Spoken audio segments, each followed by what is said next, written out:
Blessings, blessings, blessings, blessings be unto you. This is Mercedes Warrick, and welcome to Sacred Key. I have been doing a series of videos about my studies and what I've been learning at the Foundations for Contemplative Care, hosted by the New York Zen Center. And I've been in contemplation. Our precept for this month, I'm going to read it, is do not kill. Do not harm, honor life, spirit, and the purpose of all things. We were actually sitting in our residential meeting when the news of the Middle East broke and deeply affected the people within the class. I'm going to stay in my wheelhouse. This is not intended to be any statement of support or opinion or judgment. And I'm going to be kind of combining some things while that I'm doing this with what is mine to do, the heart of that. I'm also been in contemplation about holding the sacred ground, holding space, which there's a series of videos. And I got a new symbol a couple of days ago through the contemplation. This is the intersection of the pathways and the crossroads. Intersection of the pathways and the crossroads. That's the new symbol. So that's sacred soul ignition, right? I think that that's what makes this. There's times that I just really appreciate the process and how I've evolved and matured. Not anywhere, still growing to do. Believe me, found that out as well. So I'm going to do some things here and kind of lead you partially through the journey of my contemplations. And hopefully through this discussion or through this sharing, you may find what your divine calling is in all of this. My guidance has been whispering almost constantly when I've gone to take a move or do something: patience, patience, patience, patience. And we can go into, let's take a breath. Just take a moment. Let's breathe in.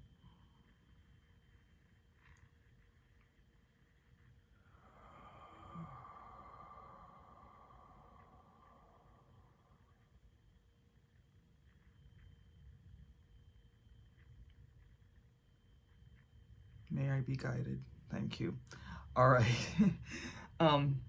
So just patience, patience, patience. And I wasn't really called to hold the high watch in some of the more traditional ways.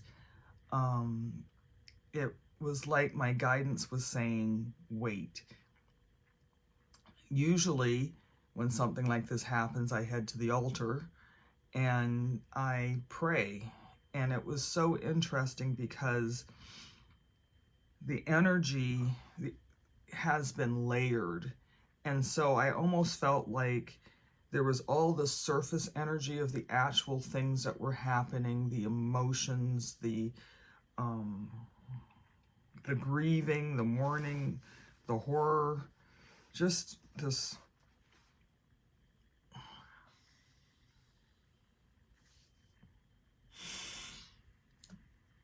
And so from that point of view, of course, prayers are always helpful. But when we go into holding the high watch, the calling is what is mine to do. And I think that's why I kept hearing the words patience. And to be honest about it, I had some growth that had to occur, some shifting in the thinking. And then there's, as I was saying, these layers. They're not like a, I almost wanted to use a cake analogy. There's all these layers, but there's a layer, and then there's icing, then there's a layer, and then there's icing. That might be appropriate, but the whole thing is the cake, right? And so in spirituality, we always talk about responding, not reacting. So I think that there was sort of this visceral, almost reaction to, just having a human heart going, how could this be, right? And so there's times when, every day actually, I just sit in the course of study that I'm taking right now. We just sit as Zen and be in the bodies, the body of the Buddha, the body of the Dharma, which is the wisdom, and the body of the community, which is the Sangha. And so I just practiced that. It's a different practice than, my usual practice. And in some ways, I'm really beginning to enjoy it. At first when you're learning something, it feels uncomfortable. But the reason why I'm enjoying it is because it is really allowing me to be in that mind-body connection, to not just sort of go unrooted into the stars, which is I have done in the past, but it's allowing me to be in my body, to be present in this moment, and to not really pray for anything. If anything, I would say, you've heard me say in my teaching, resting in God, just resting in the knowing that God is present here, the divine is present here in all of this horror. How do I see the divine? How do I see the divine in all of this horror? How am I to be present in all of this horror? How am I to be human?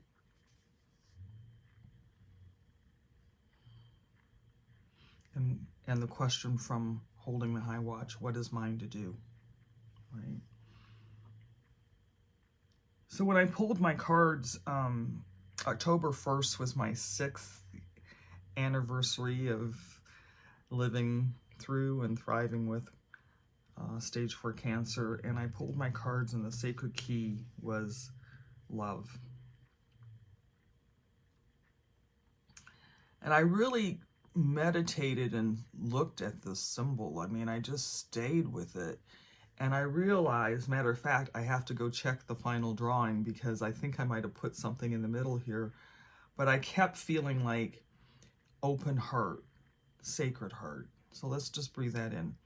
Breathe in, open heart. I am the sacred heart. I am.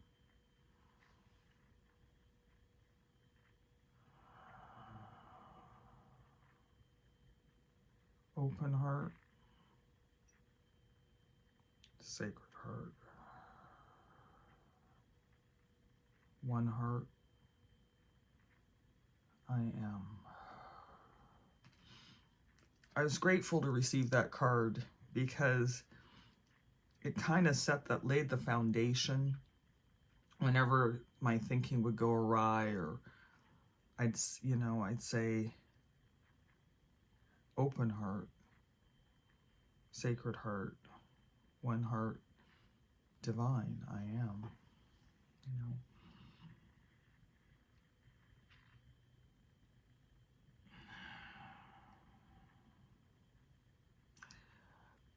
So I'm going to say a couple of things here. Most of you who would be viewing this or watching this have been in your spiritual practice, have been in your religious belief system, as well as your spiritual lifestyle and your spiritual life system. And we, me too, have been blending and making a recipe for how we can live morally, ethically, spiritually, lovingly, caringly, kindly, prayerfully.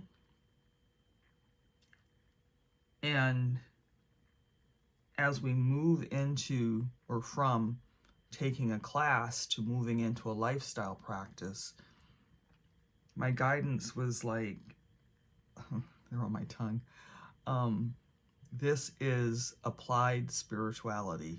And I haven't used that phrase in many, many moons, but this is applied spirituality. It's time to apply your spirituality.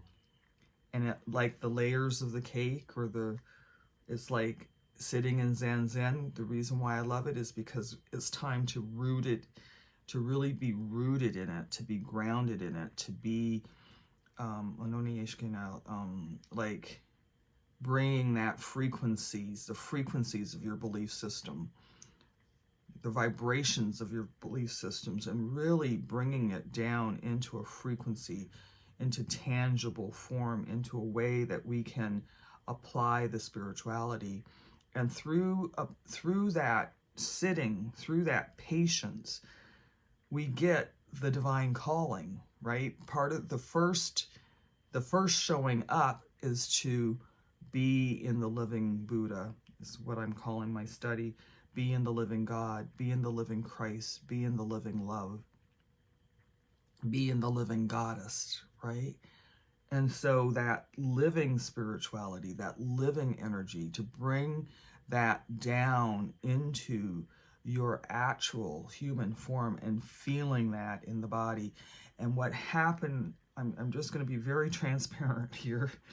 Friday afternoon, Friday morning, I was hit with a bout of anxiety. That's what I'm calling it. Something didn't feel right. Something didn't feel right. Something didn't feel right. I mean, I got really anxious. Like something just did not feel right. And nothing really materialized, at least through now, the time of, this is Saturday morning. I rested. I don't know if I was picking up the energies of what was happening in the world. That does happen with me sometime. But I had to put myself on a timeout and kind of, again, full transparency, I didn't breathe. I went to sleep. I tried to rest, and then I might have done, I don't remember, I might have done some breathing sequencing, but I sat as quietly and did the things I know to do when the anxiety has reached my body. You know, it's out of the thinking mind and the thought mind, and it's actually in my body. I did a meditation I didn't want it settling in my body, so I did a meditation. I do know that. And then I drift off to sleep. And then I'd try to find something soothing on YouTube, you know, usually Thich Nhat Hanh or some music, and then I drifted off to sleep. And so when I woke up this morning, and it was early, 3:33 actually, I began to take the notes down that I'm conveying to you, but I feel that I'm out of the middle of it now. I think maybe yesterday, I was feeling my own mortality, my own sense of hopelessness and how we ever move to a peace-filled world. And this morning I had a vision. I'll see if it comes forward as we go through this, but this morning I had a vision, and that even seemed so huge and monumental, doable, but it definitely needs the heart, the sacred heart. It's going to need that open heart. And we have to, this open heart, this sacred heart, this one heart is really that. It's a deep respect for listening and understanding and feeling. And we're in such a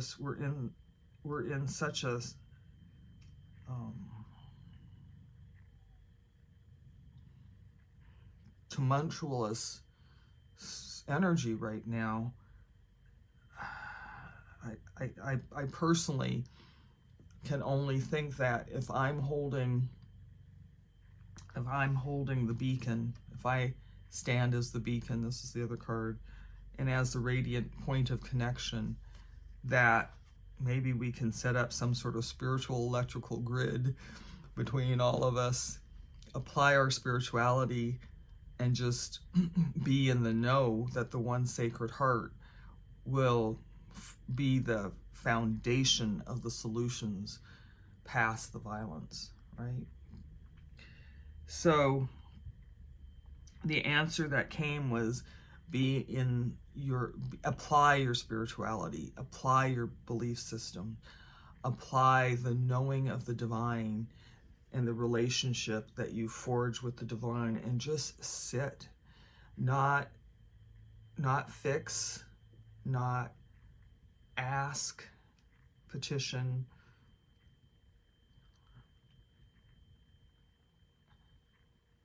Just sit and allow, and through that sitting, with the breath, without the breath, prayerfully, with your, I always say, go to your one line, go to your sacred promise. I call it the sacred key promise. In my case, the 23rd Psalm my mother gave me, the Lord is my shepherd, and just stay in that one line. If you want to be if that helps you be in the divine connection. The beacon is the point of connection and alignment. And in my sittings, when I saw it, I saw a lighthouse, which was the first time that I'd seen that. And the lighthouse actually shows safe passage, right? It shows where the shore is. It sends out its horn. It's welcoming sounds. And I saw that the lighthouse itself doesn't really say only these people who believe these things, or these people who look this way, or these people that are from a certain village can come into me for safe haven and refuge.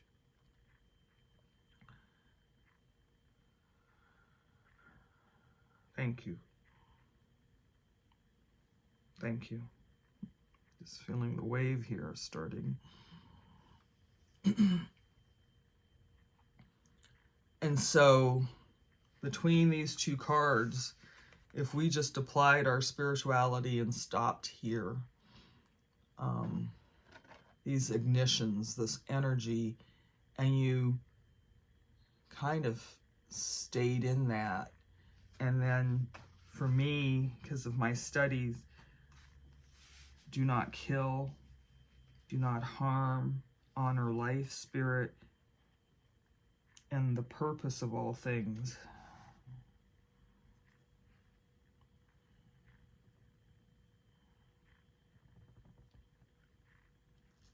So what I'm feeling is that this is a flow, and it is kind of I call it the catching of the wave.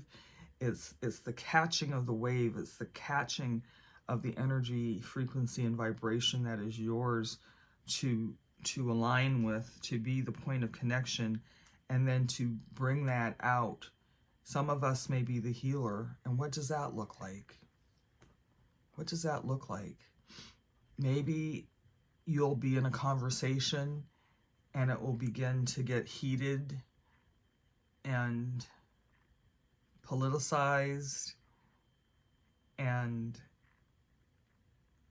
you heal the environment. You bring a special calming and love and perspective, because we're going to need these individual pieces to begin to come together before we can come together as a unit, or maybe even just having that energy out there. This is the third energy. This is the next card, the third energy, and it says basically when any two gather, but we cannot be in conference together, in communion together. Even you just watching this video at this moment, when any two energies come together, it ignites a third energy that is individual and perfectly unique.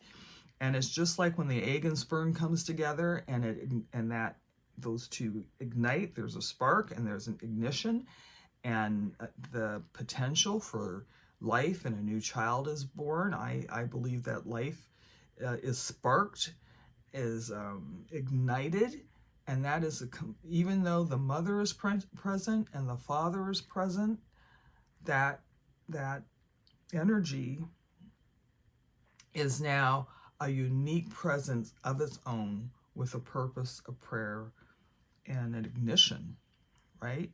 And so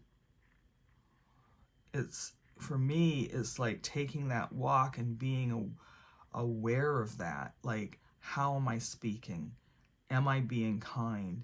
With so much violence in the world, it's almost like it doesn't really matter whether or not I am focusing on the specific violence, rather than being Gandhi, being the peace that I want to see in the world, right?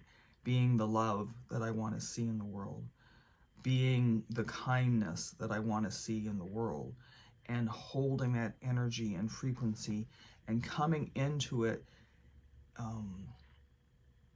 I don't want to say deeper, because that's almost feels like, I've been using this term for a while, spiritual cliche, but coming into relationship with it.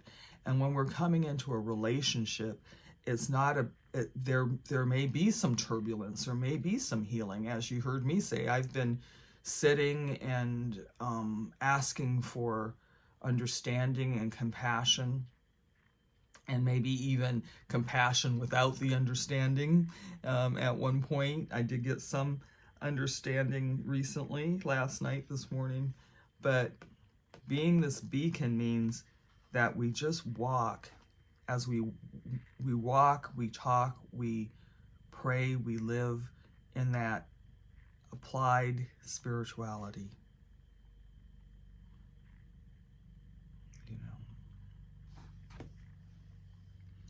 So I looked up the word solutions today. This morning it came forward, and it was like soul-u-tions, right? And off of the internet, the Oxford Languages site, soul, the spiritual or immortal part of a human body. And I added this is mine added, vibrating at a frequency that densifies this energy to be contained as or within, depending on your belief system, the human form. The spiritual or immortal part of the human being, and then I added vibrating at a frequency that densifies this energy to be contained as or within the human form. Okay. And then shun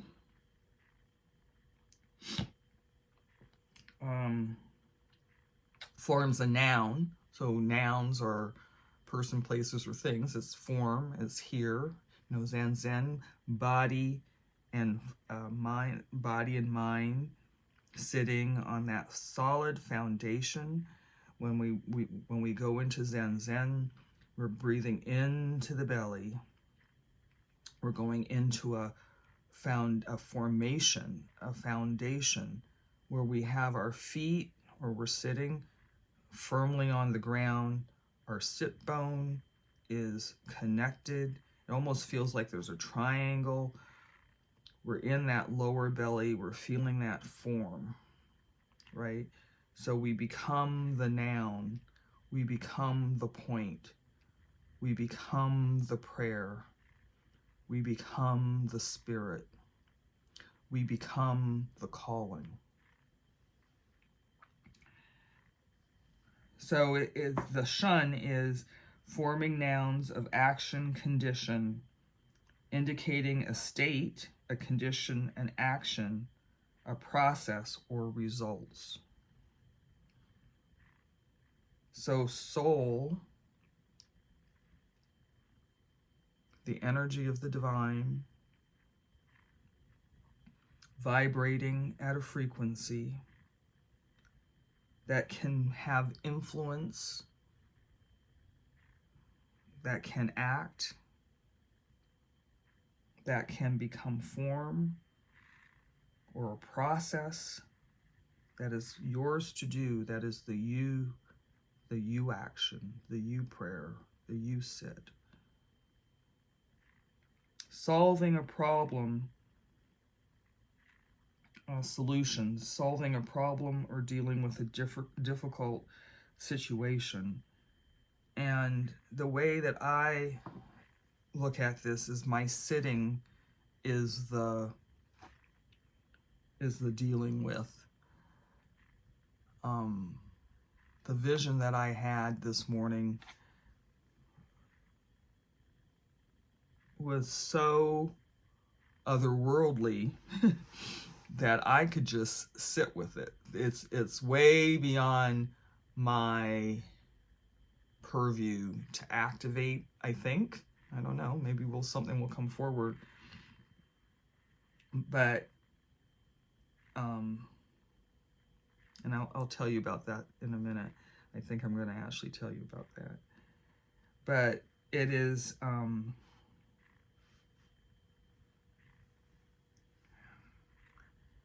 releasing. I think the way that I would like to use the soul-you-shun is it is the releasing of myself into the divine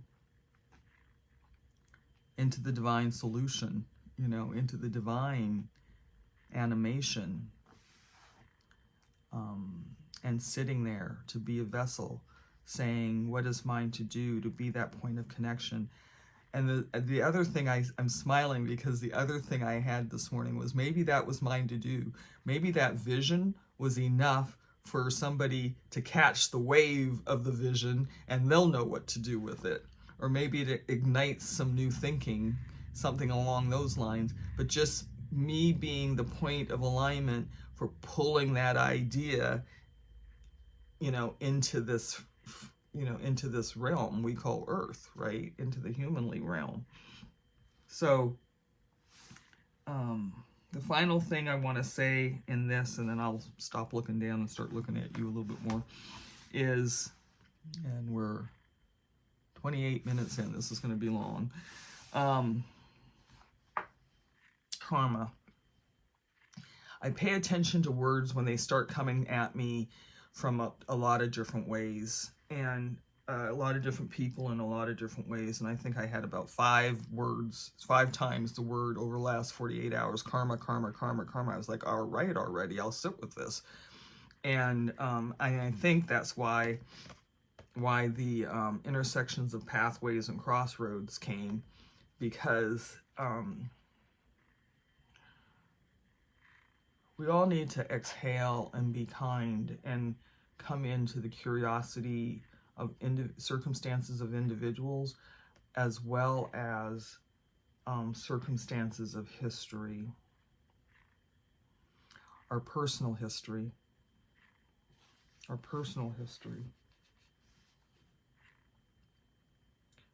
So karma, I had somebody tell me, oh, that's the law of cause and effect, but there's also this very negative, an eye for an eye, will make everybody blind, right? but the sort of more negative energy of karma, you know, there's a continuum. Where are we going to fall? And the teaching that I got, or the consideration, I'm going to put that in my guidance, it was like a consideration.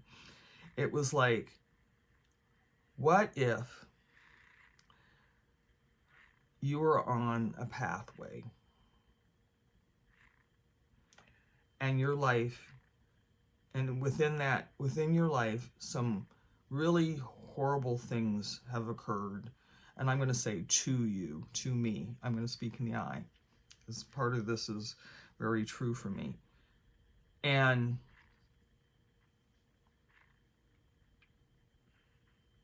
you reacted or responded in a certain way. And whatever that way, the way you responded, created what we would call the traditional definition of karma, right?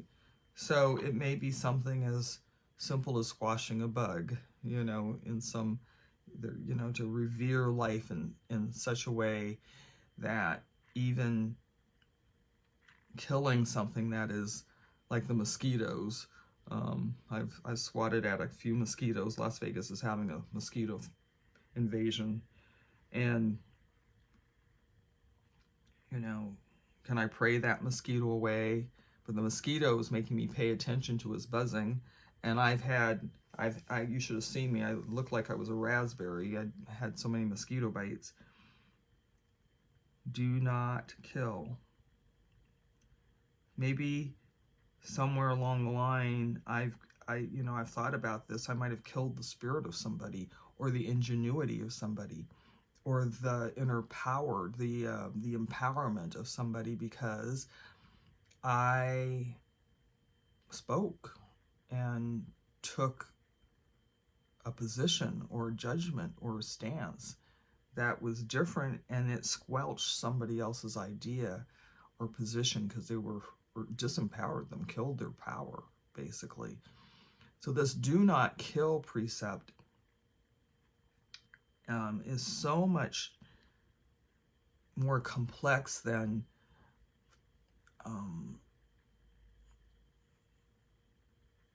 killing, attacking, the things that we've experienced in our world recently, right?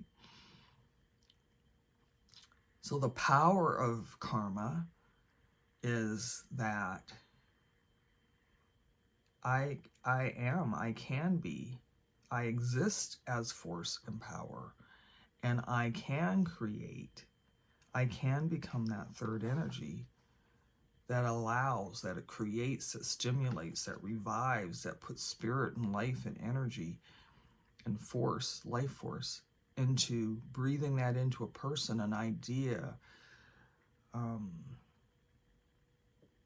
that I can be, I'm going to use this word right now, but I can be a karmic force for positive change. And I wanted to put that out there because the way that people were using the word karma after the 5th round or so was, you know, I'm being punished for something. What are you creating in this moment?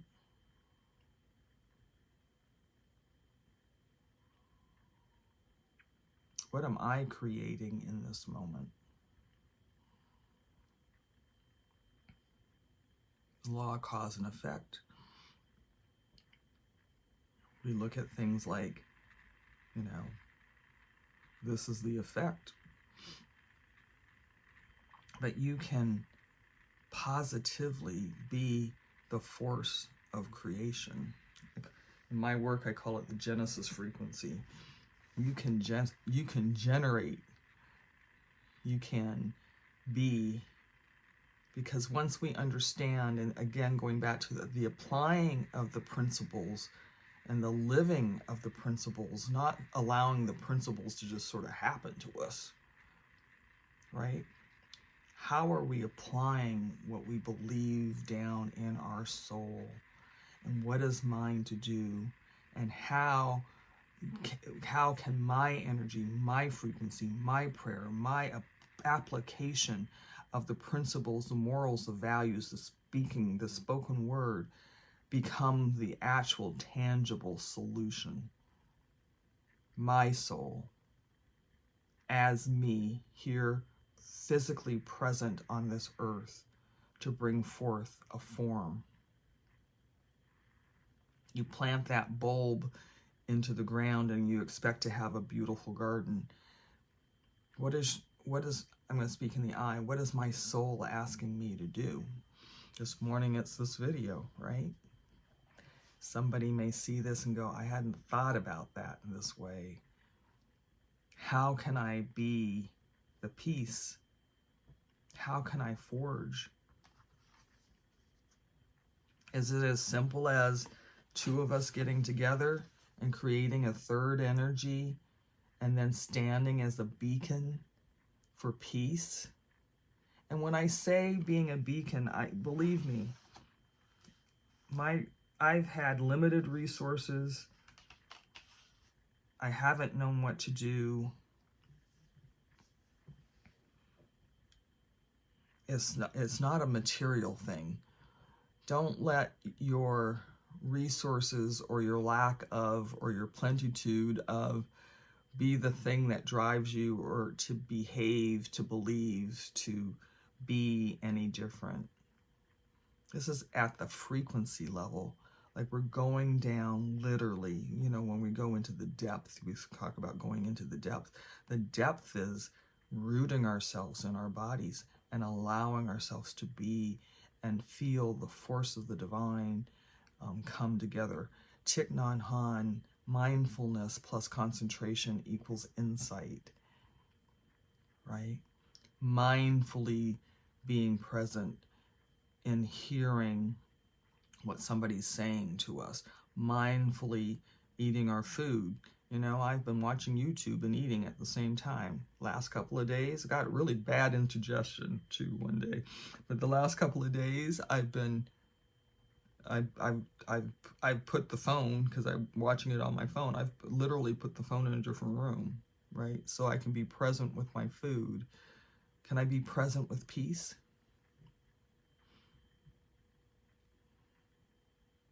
Can I be present with the energy of peace? Can I sit? Allow me to be the peace I want to be in the world.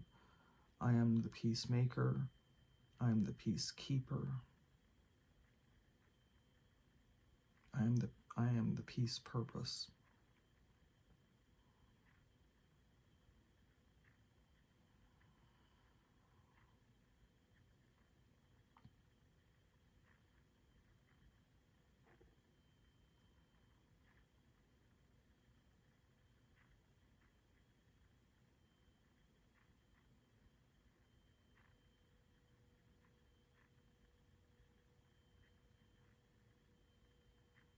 Your body may talk with you during this time.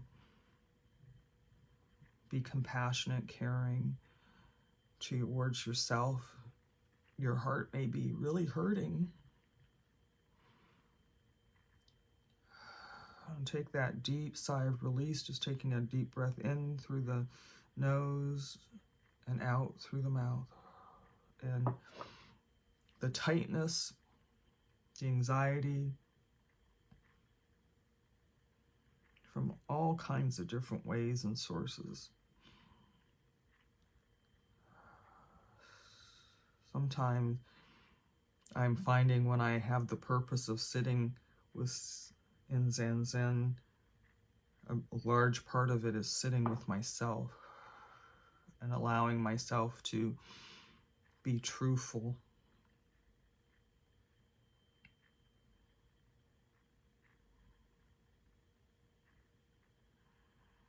I think, and that allows me, there's another precept, but to be truthful with myself. You know,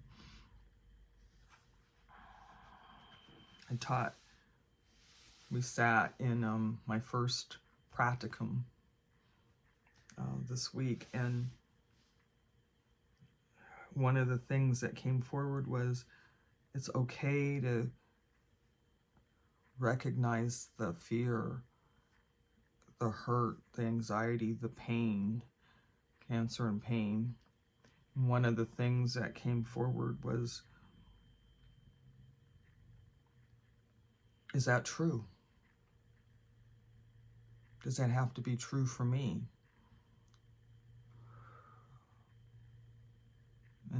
And just sat with that, and then felt the pain and where that belief was in my body, and just breathed it out, right? Going to sleep yesterday, too much was coming at me from too many different directions. My living, things that were happening in my living, things that were happening in the world, right? It's time for me to rest. That was my truth. There was something I really wanted to attend Friday, and I woke up at 7:45 for a 3:45 thing. Completely missed it. I really wanted to attend it, but I needed to rest, and I think I didn't need any more energies. Like, I needed to come into my energy to understand where I wanted to be in this, what I wanted to say, and if my voice would be valuable, heard.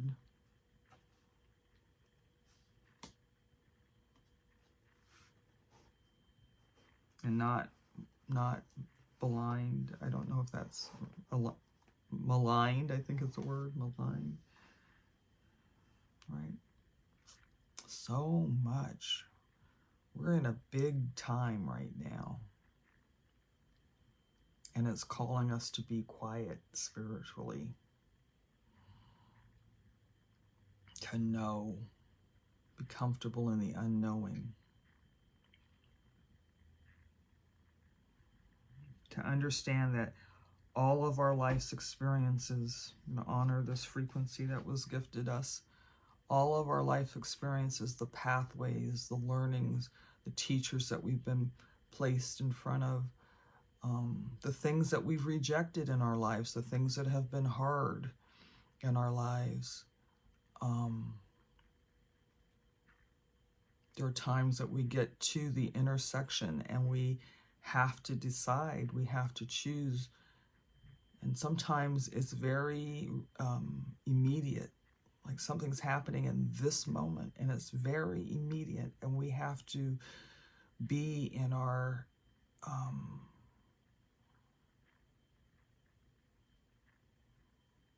they're saying we have to be in our choice place. But if we choose to react, it's not karma. If we choose to be, it is the right thing, the right place, the learning, the blessing. There's something there that is divine. There's something in this that is divine. And maybe now that we are in the intersection of the crossways and the crossroads globally, right? We'll begin to be and see and hear and act. I don't want to say react, but act differently. How can this be happening and we're not affected? If we're all one, I mean, just I choose to just think about the things that I've come to believe to be true for me. If we're all interconnected, then more things will come out of this violence than that which we are just seeing edited through the media, right? More things will be affected. We're all interconnected. So,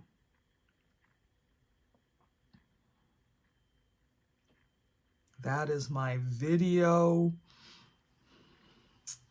sharing about my class this week with the Zen Center. And it's kind of a, like I said, an intersection of the soul ignitions, because the new symbol came, and the learnings, living the precept, being living spirituality, and being tender with the openness of your heart. Being tender with yourself, allowing yourself to explore through the heart, and sitting with your soul, sitting two ways, sitting to be just rooted in the experience of what's happening in this moment, in this breath. I breathe, the sacred key healing. I breathe every moment, every breath is a devotion. I breathe, every breath is a devotion. I sit.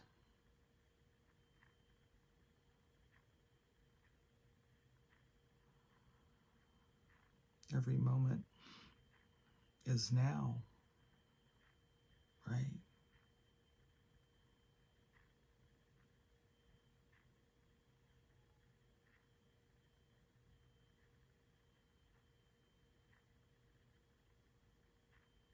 I think that is enough for now. I hope you're still here. Wow, let's just take a deep breath in and feel as we exhale the foundation and the strength, allowing your feet to be on the ground, forming a foundation.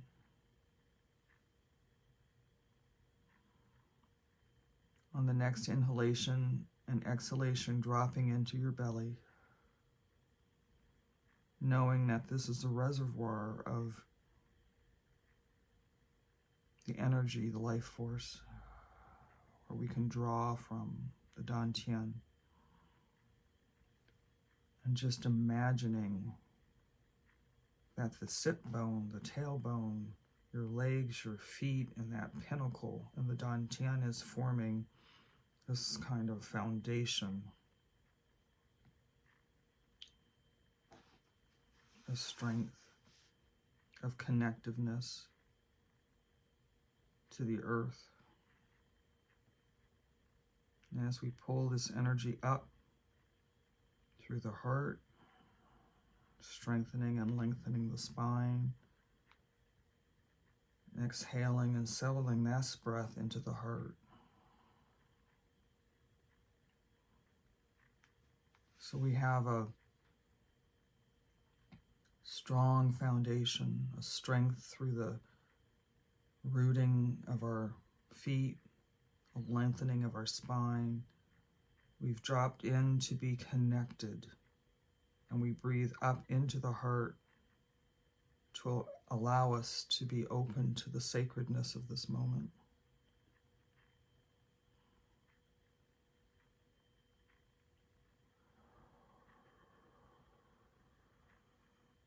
And now pulling the breath up through the top of the head and allowing yourself to lengthen the spine, and then just opening your eyes slightly, tilting your chin downwards. And now we have a connection between the foundation, the storehouse, the open house, the wisdom house. Opening our eyes and taking another deep breath in and opening our chest and rolling our shoulders and allowing that to be.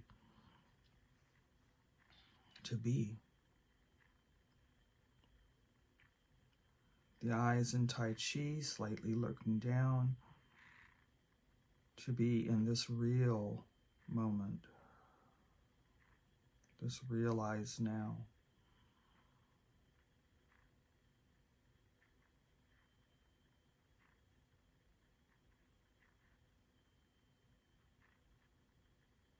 Feel any strain in your neck or your shoulders, taking another deep breath in and allowing the thought, to come down into down, down, down, down, and slightly bringing your chin down and relaxing your shoulders, and giving that thought into the earth.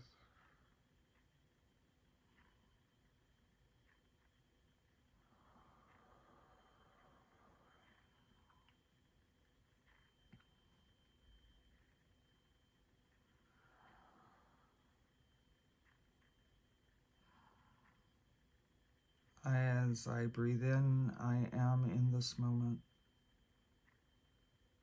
And as I breathe out, I am the moment. I am the devotion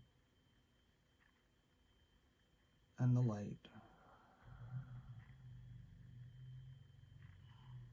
The prayer and the realization.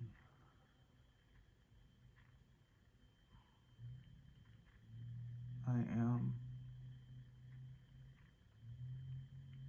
I am. I am. Closing your eyes. Amen.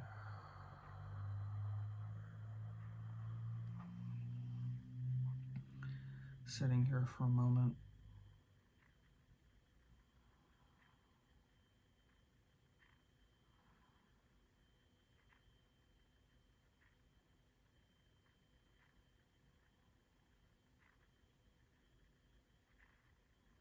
As you're ready, opening your eyes. Okay.